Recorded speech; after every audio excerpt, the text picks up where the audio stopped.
great to see you as ever, Coy. If they're not doing well enough on their own, frighteningly, they were channeling a bit of the glory days of years gone by on Sunday to give them an added boost. Do you think anybody can stop them claiming their third straight title this year? It's a good question, Amanda. It gives you an idea of the expectation level the Warriors have set, that even when they're a far cry from their usual dominant selves, they still finish better than everyone else in the West. Warriors hosting the LA Clippers Sunday in the last regular season game at Oracle Arena before moving into a new arena in San Francisco next season. The Warriors have played in Oakland for 47 seasons, so they celebrate with the finale with some throwback threads. Steph Curry loves them. And you know it's going to be a good day for Golden State when even Steph Curry is dunking. It was Curry's turn to lead the charge for the Warriors All-Star starting five. 27 points in just 29 minutes. All of the Clippers starters scored in double digits, but the Warriors still rolled them 131-104, clinching top seeding throughout the Western Conference playoffs for the fourth time in the last 5 years. One team that might be able to stop the defending champs in the playoffs, the Houston Rockets, especially if they keep playing the way they did against the Suns. James Harden and his crew already beat Golden State 3 of the 4 times they played this season. And on Sunday, Houston set an NBA record for most three-pointers in a game. They hit 27, breaking their own record of 26, which they actually made 26 twice this season. 8 different Rockets connecting from deep, with Eric Gordon leading the way with 8 of them.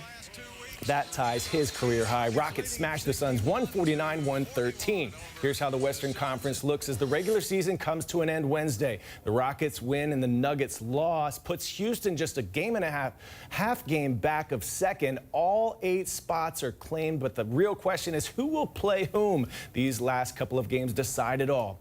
In the Eastern Conference is a different story, especially for Dwayne Wade and the Miami Heat. Wade retiring after this season. He would love to reach the playoffs one more time, but they're on the outside looking in. There was a cool moment, though, for Wade midway through the first quarter. He received a standing ovation from the Toronto crowd when he stepped onto the court.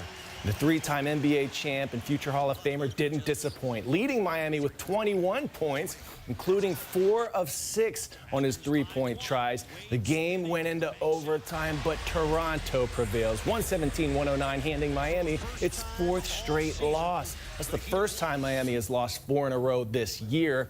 And the loss hurts the Heat's playoff hopes. They're still mathematically in the hunt for the final playoff spot, but Miami and Charlotte both trailed Detroit by a game. And Amanda, in their last 2 games, Detroit has the Knicks, who have the NBA's worst record, and the Grizzlies, who have the 2nd worst record in the Western Conference.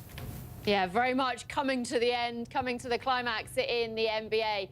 The other end of the scale in the baseball season, but that doesn't mean the emotions aren't spilling over already. What on earth was going on between the Cincinnati Reds and the Pittsburgh Pirates? Yeah, Amanda, it looked like former Dodgers star and new Cincinnati Reds outfielder Yasiel Puig was going to try to take on all of Pittsburgh in a massive skirmish. Here's how it all started. Reds batter Derek Dietrich takes a little extra time admiring this mammoth home run off Pirates pitcher Chris Archer. Well, Archer let him know he didn't like it by throwing the ball at his backside at the next at-bat, almost hitting him, and Reds manager David Bell noticed. He comes storming out of the dugout, asking the umpire, "Did you see what he just did?"